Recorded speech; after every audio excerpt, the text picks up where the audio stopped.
বিশ্ব মানচিত্রের দিকে তাকালে স্পষ্ট বোঝা যায় মধ্যপ্রাচ্যের মাঝখানে ইসরায়েলের ভৌগোলিক অবস্থান ঠিক কতটা হুমকির মুখে।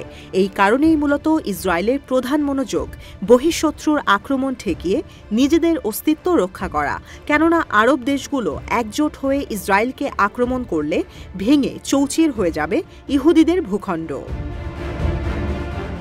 ইসরায়েলের জন্য সবচেয়ে আতঙ্কের নাম লেবানন। দেশটির বিদ্রোহী গোষ্ঠী হিজবুল্লাহ তেল আবিবের কাছে জমের মতো। ইসরায়েলের উত্তরাঞ্চলকে অনিরাপদ করে তুলেছে এই হিজবুল্লাহ। হামাস ইসরায়েল যুদ্ধের শুরুর দিন থেকেই ইসরায়েল ভূখণ্ড লক্ষ্য করে হামলা চালিয়ে গেছে হিজবুল্লাহ। ব্যালিস্টিক ক্ষেপণাস্ত্র, ড্রোন ও আর্টিলারি শেল দিয়ে ইসরায়েলের উত্তরাঞ্চলের মিলিটারি সাইটগুলোকে ধ্বংস করে দিয়েছে তারা।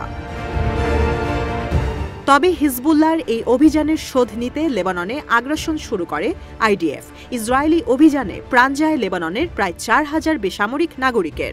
এক পর্যায়ে বাধ্য হয়ে গেল বছরের নভেম্বরে তেল আবিবের সঙ্গে যুদ্ধবিরতি চুক্তিতে রাজি হয় ইরান সমর্থিত গোষ্ঠীটি। তবে যুদ্ধবিরতি চুক্তির ধার ধারছে না ইসরায়েলি সেনারা। চুক্তি অনুযায়ী আইডিএফ সেনাদের এখনও লেবানন ভূখণ্ড থেকে সরিয়ে নেয়নি তেল আবিব। হিজবুল্লাহর ক্যাম্প লক্ষ্য করে মাঝে মধ্যেই হামলা করে বসে তেল আবিবের সেনাদল। এই পরিস্থিতিতে এবার ইসরায়েলের ওপর চড়াও হয়েছে হিজবুল্লাহ। গোষ্ঠীটির প্রধান শেখ নাইম কাশেম ইসরায়েলি প্রধানমন্ত্রী বেনিয়ামিন নেতানিয়াহুকে শেষবারের মতো হুঁশিয়ারি দিয়ে বলেন, ইসরায়েল যদি তাদের চুক্তি রক্ষা না করে তবে হিজবুল্লাহ চুক্তি ভঙ্গ করতে প্রস্তুত। হিজবুল্লাহর ধৈর্যের বাঁধ ভেঙে গেছে আর ইসরায়েলি অত্যাচার সহ্য করবে না। বিষয়টি নিশ্চিত করে খবর প্রকাশ করেছে ইরানের রাষ্ট্রীয় সংবাদ মাধ্যম দ্য প্রেস টিভি। খবরে বলা হয়, চুক্তি ভঙ্গের পরিণতি দেখবে এবার ইসরায়েল। তেল আবিবকে লক্ষ্য করে হামলা চালাবে ইসলামিক জিহাদি গোষ্ঠীটি।